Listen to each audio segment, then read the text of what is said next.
Bonjour, aujourd'hui j'ai envie de vous lire un livre, enfin un chapitre que j'ai ouvert, et je suis tombée sur celui-là, de Sonia Choquette, l'auteur de Journal d'un médium, à l'écoute des vibrations. Conseils pratiques pour apprendre à vous fier à votre sixième sens. Alors je vais vous lire le résumé.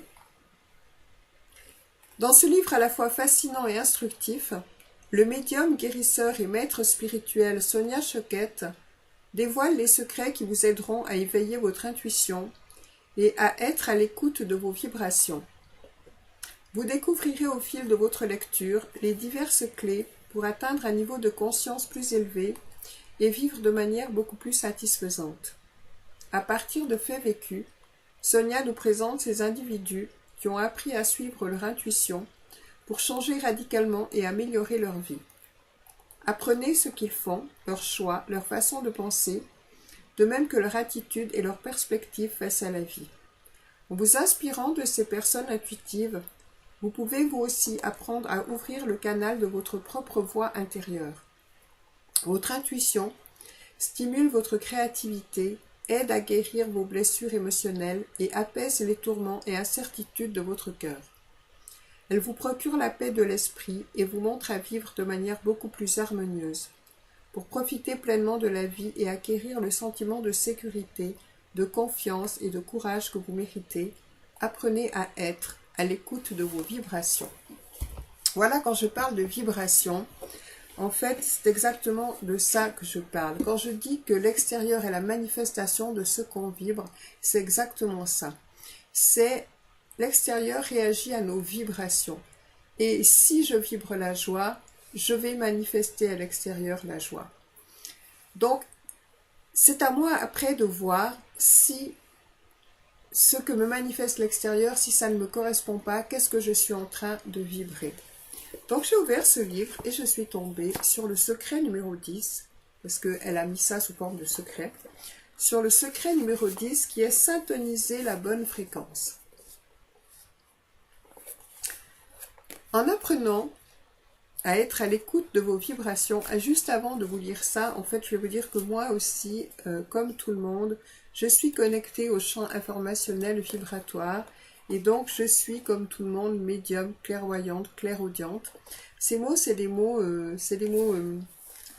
immenses. Mais en réalité, ça veut simplement dire que le champ informationnel vibratoire que je suis va me donner les informations d'une manière visuelle, et on appelle ça la clairvoyance, d'une manière auditive, on appelle ça la clairaudience, d'une manière du ressenti du corps, on appelle ça la clairsentence, etc. Donc c'est des grands mots pour dire quelque chose de simple. On est tous un champ informationnel vibratoire et on est tous connectés, on n'est pas séparés. Ça c'est la physique quantique qui nous le dit et c'est une expérience que j'ai vécue à 25 ans de la non-matière. Donc aujourd'hui je sais, c'est une expérience, c'est pas une idée, c'est pas une croyance.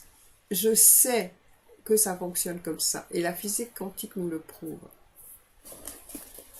Alors, secret numéro 10, syntoniser la bonne fréquence.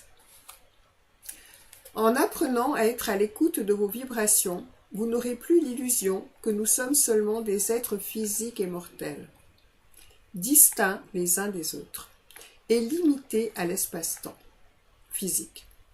Vous finirez par comprendre qu'en fait, nous existons aussi dans la dimension spirituelle.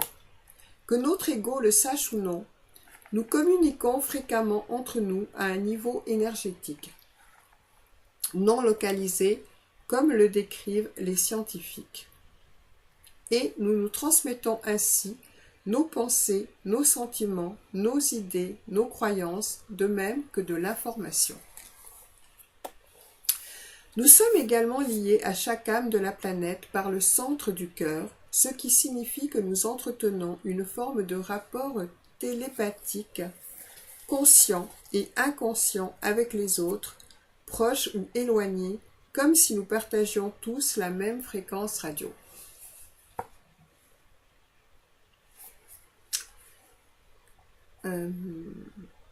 Mon professeur Tully disait que la plupart d'entre nous faisons en tout temps de la télépathie avec au moins 1000 personnes et que, lorsque des événements particulièrement troublants se produisent dans le monde, nous nous relions à plus d'1 million d'âmes à la fois, même si nous n'en sommes pas conscients. C'est pour ça que lors des attentats, par exemple, on peut ressentir une tristesse immense. C'est parce qu'on est relié à la tristesse mondiale. Le type de rapport télépathique entre les membres d'une même famille en est un exemple. Quand j'étais jeune, je me souviens que ma mère n'avait qu'à sortir sur le porche de la maison et à nous voir, de retour à la maison, à nous voir entre guillemets, pour que toute la famille accourt se mettre à table. Comme beaucoup de mes clients ont vécu la même expérience, je crois qu'elle est assez universelle. Je me demande même si le pouvoir maternel n'est pas l'un des liens télépathiques les plus puissants. Après tout, nous venons tous de notre mère. Ce lien télépathique est donc logique. La façon dont la télépathie fonctionne habituellement est que nous syntonisons la même fréquence vibratoire que celle que nous émettons. Nous nous relions surtout aux fréquences qui nous intéressent ou qui résonnent en nous. Qui se ressemble, s'assemble. Si nous vivons dans la peur, la crainte du danger et des blessures, et si nous agissons en victime, c'est ce que nous allons attirer. Si au contraire, nous recherchons les expériences positives, agréables et exaltantes, c'est ce que les autres renverront dans notre champ de conscience. Autrement dit, l'extérieur est la manifestation de ce qu'on vibre. J'ai un ami qui est passablement négatif et obsédé par le manque de considération et de savoir-vivre des autres. Chaque fois qu'il écoute la radio, il tombe toujours sur une nouvelle rapportant qu'une personne a pété les plombs. Cela lui est même arrivé à plusieurs reprises d'être victime d'un accès de rage, comme la fois où il roulait sur l'autoroute et qu'une femme a essayé de lui couper la voix, ou lorsqu'un couple a failli s'en prendre à lui à coups de poing parce qu'il leur avait demandé de cesser de parler durant un film au cinéma. De fait, je ne connais personne qui a eu autant de rencontres désagréables avec des étrangers. Mais le pire est que cela ne se limite pas à ces périodes d'éveil. Il est également tourmenté dans ses rêves. Au moins 2 fois par semaine, des personnages flous le poursuivent pour le tuer. Ces énergies sont si puissantes qu'il sent parfois leur présence dans la pièce. J'ai vécu ça moi aussi un temps, où j'étais très négative aussi d'ailleurs.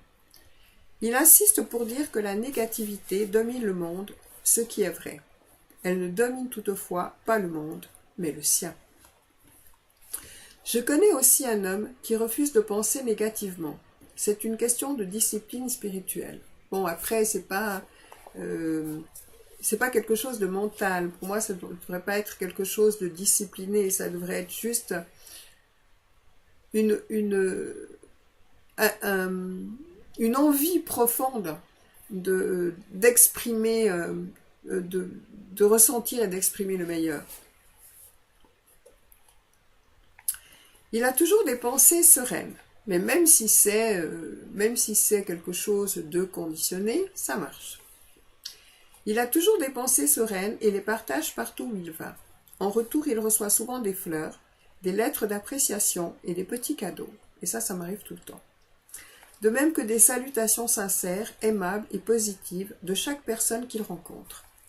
Il suscite même de la sympathie chez les personnes les plus acariâtres. On dirait que les vibrations qu'il émet de manière télépathique résonnent telle une douce musique aux oreilles psychiques de chacun. C'est exactement ce qui se passe. Il attire la même chaleur et la même affection de son entourage.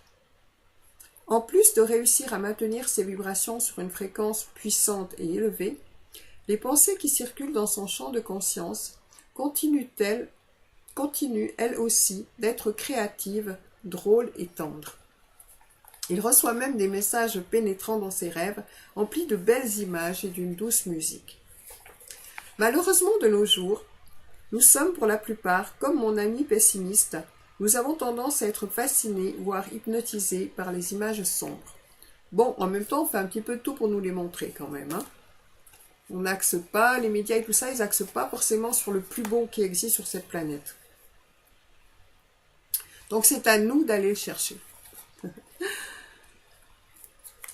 Que ce soit dans les films et les jeux vidéo violents, ou jusque dans les bulletins de nouvelles, la mort et la destruction semblent attirer un public qui trouve ces choses intéressantes, et ce, partout dans le monde. Cela peut être dû au fait que certaines personnes se sentent vides et déconnectées de la vie. Cette fascination pour l'horreur, la violence et les images ignobles comblent ce vide et d'une manière perverse leur donnent l'impression d'être en vie. Oui, c'est une forme d'adrénaline en fait. Cela ne veut pas dire qu'un bon film d'horreur ou d'action n'est pas divertissant de temps à autre. Eh bien, moi, je peux pas. Les films d'horreur, laisse tomber, je ne trouve pas ça intéressant du tout. Mais il est mal avisé de nourrir continuellement notre esprit avec ce type de divertissement. Ces images suscitent la peur qui mène à la maladie, la dépression et le désespoir. Elles deviennent, dans un sens, un cancer télépathique qui gruge notre esprit. C'est une des pires formes de terrorisme psychique. Malheureusement, le nombre de fréquences négatives a grandement augmenté au cours des 50 dernières années avec la radio, la télévision et Internet. Ce n'est pas que la vie soit plus négative, étant donné qu'il n'y a jamais eu autant de conscience éveillée et d'amour sur la planète. Ces émissions mass médiatiques et les sites Internet manipulent les ondes psychiques. Il est donc beaucoup plus difficile de ne pas nous laisser entraîner dans ce courant de négativité. Après tout, vous vibrez en fonction des pensées qui vous habitent. Par exemple, si vous êtes un tenant de la suprématie blanche, qui, par paranoïa, croit que le gouvernement contrôle le monde, vous attirerez à vous tous les autres suprémacistes qui partagent votre point de vue et intégrerez vite leur mentalité à la vôtre. Le but ici, c'est de ne pas savoir qui a raison, mais c'est de savoir est-ce que ça vous fait du bien de vivre ça, de croire ça. On crée son monde à chaque instant. Quel monde voulez-vous créer? Le pire exemple dans l'histoire du monde est la montée du nazisme en Allemagne. Le peuple allemand, pourtant sensé et raisonnable, s'est laissé convaincre inconsciemment, par voie télépathique, qu'il était bon d'exterminer une race. Nous pourrions croire que nous avons éradiqué ce type de comportement, et pourtant nous assistons au même mouvement télépathique de destruction massive chez les groupes de terroristes islamistes. Encore une fois, nous voyons des personnes habituellement intelligentes se transformer en monstres. Bon, pour moi, je n'ai pas de jugement. Je sais que si ces personnes existent, c'est pour montrer ce qu'on porte en nous de monstruosité.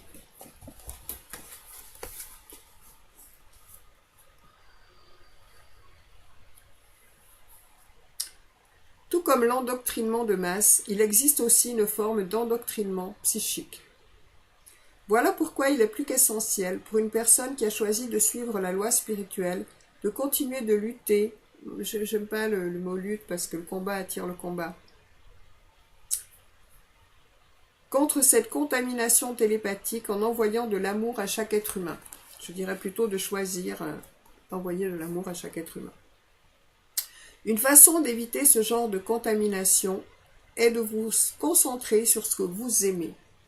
Et au-delà du fait d'éviter ce genre de contamination, c'est juste parce que ça amène beaucoup de joie de faire ça. Encore une fois. Plus vous pratiquez les activités qui nourrissent votre âme, plus vous syntonisez la même fréquence positive sur les ondes psychiques. Ainsi, lorsque vous vous concentrez sur les énergies empreintes d'amour et de bonté qui élèvent l'âme, vous attirez dans votre vie ces mêmes vibrations. Il ne s'agit pas de faire l'autruche dans le but d'éviter la réalité comme pourraient le sous-entendre les personnes attirées par la noirceur et le désespoir. Il s'agit plutôt de faire obstacle à ceux qui veulent nous contrôler et projeter sur nous leur négativité. Encore une fois, moi je ne cherche pas à faire obstacle à qui que ce soit. Moi, ce qui m'intéresse de choisir ça, c'est parce que ça m'amène de la joie, parce que ça me fait du bien et que cet amour, que cette joie rejaillit sur tous les autres moi.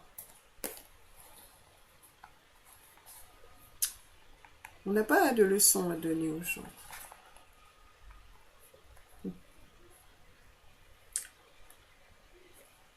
Choisir consciemment une vie empreinte d'amour est une arme puissante contre le plus sombre des oppresseurs télépathiques. Mais on n'a pas à être contre, on a juste, encore une fois, à choisir ça parce que simplement on a envie de le vibrer. Prenez l'exemple de Mohandas Gandhi.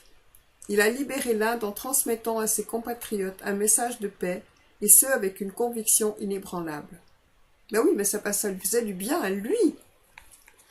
Sa détermination était si grande et son message si empreint d'amour et de non-violence que toute l'Inde s'est unie et s'est libérée du pouvoir britannique sans avoir recours aux armes. Nous recevons tous des télégrammes télépathiques quotidiens. Lesquels êtes-vous prêts à accepter? On est nourri d'informations, continuellement. Lesquels on a envie de prendre? Ceux qui véhiculent et renforcent les vibrations de guérison et de lumière, ou ceux qui, comme le jeu vidéo Chicken Little, alors l'anglais et moi c'est Chicken Little, suscitent et communiquent l'hystérie et la noirceur. Toutes les pensées qui vous rongent s'ajoutent aux ondes de la pensée collective. Même si vous n'êtes pas responsable de l'ensemble de la contamination télépathique, vous êtes responsable de la pollution que vous ajoutez personnellement. Votre meilleure contribution pour guérir le monde serait de transmettre par voie télépathique des pensées de guérison et de lumière. Des pensées de lumière seulement, parce que des pensées de guérison, c'est décider pour les autres de ce qui doit être fait pour eux ou pas. La lumière s'occupe elle-même de chaque personne, de ce qu'elle a besoin de recevoir. Les pensées de guérison, c'est une ingérence.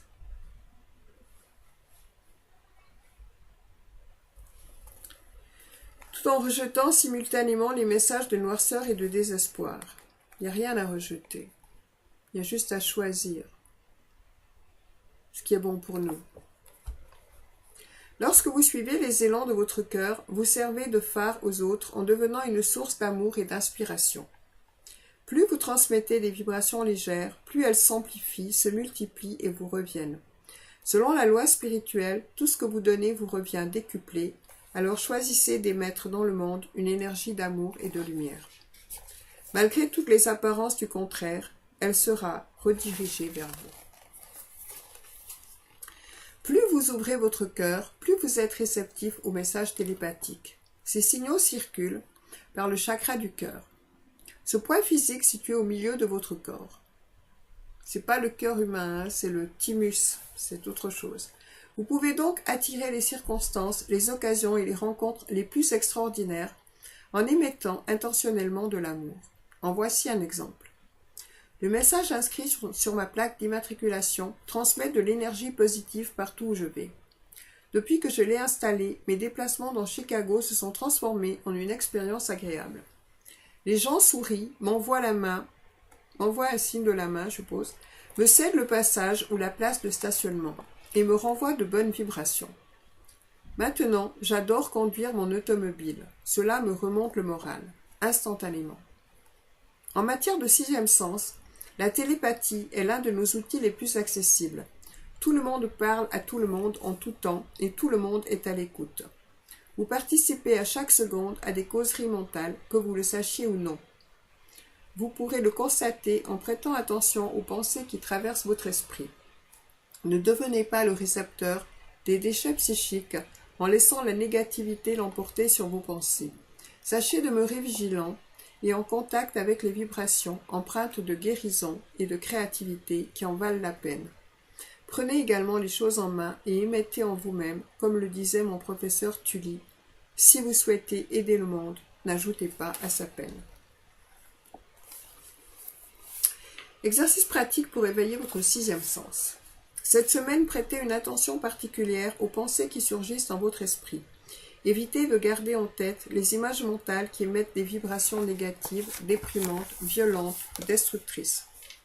Moi, je dirais plus simplement, choisissez tout ce qui est bon pour vous, qui remplit votre cœur, qui vous amène de la joie et qui vous fait faire « waouh ». Pour ce faire, éteignez la télévision et la radio et ne lisez pas les journaux de la semaine. Ou choisissez dans les programmes de télévision et de radio ceux qui vous correspondent, ceux qui vous amènent de la joie. Peu importe ce qu'ils rapportent, ils ne sont d'aucune utilité si leurs messages sont démoralisants et suscitent la peur. Oui, c'est donc plutôt un choix dans ces journaux-là de regarder des choses qui vous plaisent plutôt que d'être dans la négation, le fait de supprimer les choses, etc. Concentrez-vous sur vos paroles et écoutez-vous parler. Écoutez-vous parler, non, mais oui, soyez dans la conscience de ce que vous dites. Voyez le lien entre ce que vous véhiculez comme message et ce qui vous revient, ce qui rentre et ce qui sort de votre bouche. Ce qui rentre dans vos oreilles et ce qui sort de votre bouche. Quel genre de pensée avez-vous habituellement? Êtes-vous imprégné par la peur et par les images négatives? Plutôt que de vous poser ces questions, choisissez simplement ce qui est positif et ce qui est joyeux.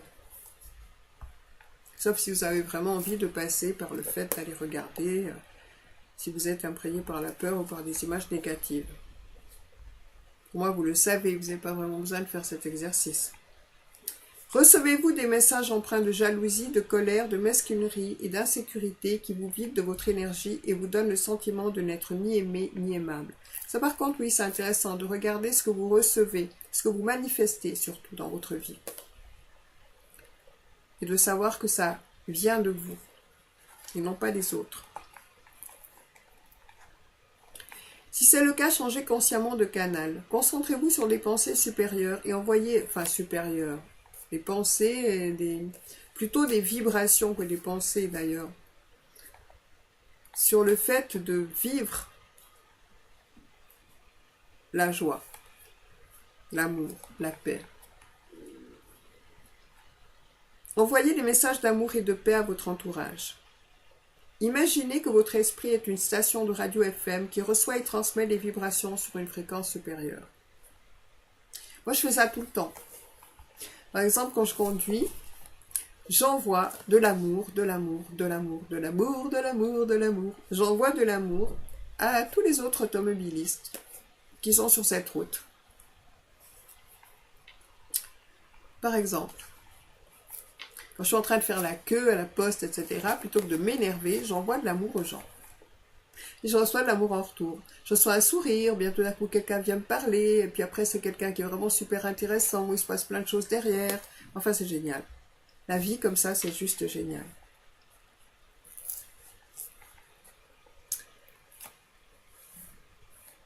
Imaginez que votre... Ouais, j'ai déjà dit. Lisez les prières et les poèmes. Tiens, c'est marrant, je viens d'en lire un, justement. Débarrassez-vous des images de destruction et procurez-vous... Enfin, il n'y a rien à vous débarrasser, il y a juste à choisir autre chose. Débarrassez-vous des images de destruction et procurez-vous des livres d'art. Écoutez de la musique classique et des conversations positives. Enfin, si vous aimez la musique classique, parce que si vous n'aimez pas, vous écoutez la musique que vous aimez. Et des conversations positives et entourez-vous d'humour, de rire et de musique agréable. Notez combien les pensées qui traversent votre esprit sont de meilleure qualité à mesure que vous améliorez vos ondes psychiques. Mais les pensées, c'est pas vraiment le plus important.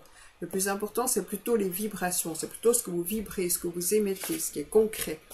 Même si les pensées le sont aussi d'une certaine mesure, vous pouvez penser à quelque chose, mais si la vibration n'est pas en accord avec la pensée, ça ne fonctionnera pas. De même, remarquez si ce qui vient à votre conscience améliore la qualité de votre vie. C'est vraiment simple. Si vous souhaitez avoir de l'inspiration, ayez des pensées inspirantes. Si vous souhaitez être créatif, ayez des pensées créatives. Et surtout, vibrez l'inspiration, la créativité. Si vous souhaitez vivre à un niveau de conscience plus élevé, ayez des pensées plus élevées. Bon, pour moi, il n'y a pas de élevé, pas élevé. Hein. Ça ne fonctionne pas comme ça. Mais enfin, voilà, j'ai trouvé que c'était vraiment très intéressant. Ce livre est intéressant. Pour moi, il est encore un petit peu tourné vers l'ancien, dans le sens qu'il y a un petit peu cette dualité qui est encore là. Mais à part ça, je trouve que c'est quelque chose qui est vraiment chouette. un chouette livre et j'avais envie de vous le partager. Je vous souhaite une merveilleuse journée et à bientôt. Au revoir.